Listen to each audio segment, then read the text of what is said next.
Hey guys, Dhananjay here, and in this video I'm going to show you how to root the U Euphoria. As you can see, this is the U Euphoria, and basically there are two ways by which you can root the U Euphoria. The first method is the universal method, which will always work irrespective of the Android version. Like even if we have the Android M version later on, and if you are watching this video after getting the Android M version or the Cyanogen Mod 13, then also this method, that is the first method, will surely work. And there is also a second method which is working right now on the 5.0.2 build of the Cyanogen Mod 12.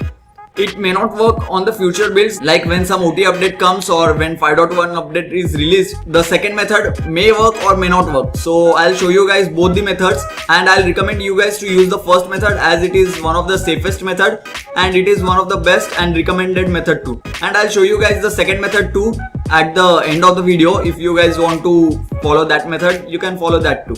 So let's get into the video. So guys, the first thing that should be working on your PC is that the ADB command should work properly. So for that I recommend you to use this 15 seconds ADB installer, and simply install this, and you can download it from here, and simply install it, and ADB drivers and the fastboot drivers will be installed on your system, and there is no issue with that.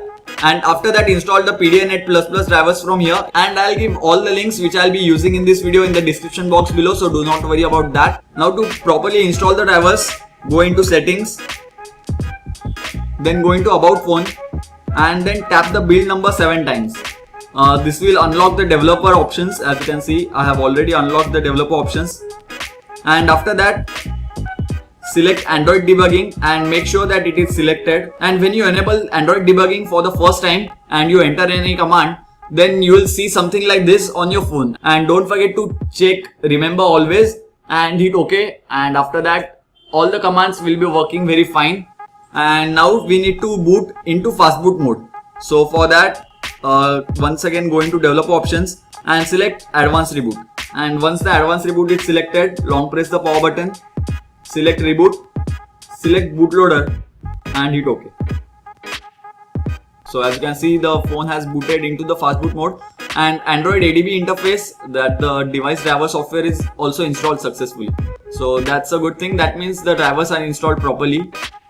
And now hold shift button on the keyboard and press right click on the mouse, and you will see something as open command window here. And here are some of the commands which we'll use currently. So select this command, that's the fastboot devices command. Select that and simply paste it here and hit enter. As you can see, this is the device. So that means the drivers are installed properly, and this is the first time that I did this and it worked for me. So follow those steps as I told you earlier. Install the ADB drivers properly using this ADB installer, and install the PDNet+ drivers too. So after that, everything will be working fine. And now select the second command, that's the OEM unlock. Select that and once again paste it into the CMD. And as you can see, it will say unlock will wipe all user data. Press volume up key to confirm. So simply hit the power up button on the phone. So as you can see, as we press the power up button, it said erasing user data, and it's finished. So now select this command to come out of the fastboot mode. That's the fastboot reboot. Select this and simply paste it over here. And now as you can see, the phone will reboot into the CyanogenOS once again. So as you can see, we have booted into the phone once again, and we'll need to complete the setup once again because we have just unlocked the bootloader.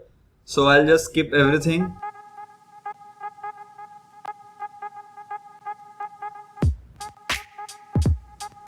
Now go into developer options once again, select advanced reboot, and now hit the power button, select reboot, select bootloader once again and hit OK. So guys, after you boot into the fastboot mode, simply copy this command over here and paste it in the CMD and just hit enter. And now the phone will boot into TWRP recovery. The phone should boot into TWRP recovery in 2 to 3 seconds. So as you can see, the phone has booted into the TWRP recovery.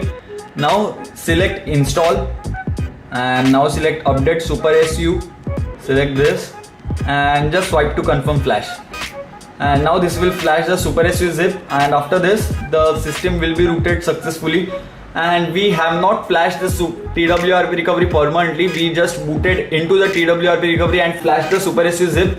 So your stock recovery is still intact and no issues with the OT updates. So that's a good thing. So guys, as you can see, we have successfully booted back into the system. So let's go into Super SU application, which should be installed over here. Yeah, here it is. And now let's go back and go into root checker and just verify root. And as you can see, as it's saying, congratulations, root access is properly installed on this device. That means we have successfully rooted the Euphoria. So thumbs up to us.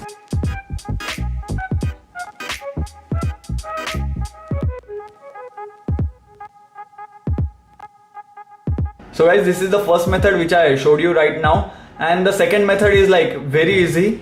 For that, long press the power button, select reboot, and now select recovery and hit OK.